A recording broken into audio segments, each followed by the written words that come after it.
Për shkak të depërtimit të një mase të re ajri, shumë më të ftohtë nga veriu drejt Evropës jugore dhe juglindore, mbi Italinë jugore e veçanërisht mbi detin jon, do të formohet një sistem ciklonik sekondar i thellë, i cili do të ndikojë ndjeshëm në motin në Maqedoninë e Veriut, duke filluar nga mbrëmja e së martës dhe në ditët në vijim, duke sjellë rreshje të reja të dendura. Në zonat më të ulta rreshjet do të jenë në formë shiu, ndërsa në zonat më të larta dhe në malet mbi 1000 metra do të jenë në formë dëbore, ku shtresa e borës mund të rritet deri në 50 cm.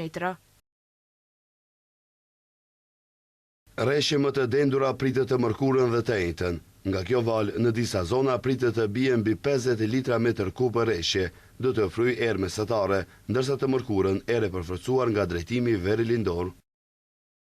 Gjatë ditëve të fundjavës, moti do të jetë kryesisht stabil me rritje të temperaturave ditore. Në Shkup, gjatë 3 ditëve të ardhshme, do të ketë rreshje të her pas hershme shiu. Rreshjet do të jenë më të dendura të mërkurën pasdite dhe të njëjtën. Më pas, moti do të jetë kryesisht stabil dhe më i ngrohtë.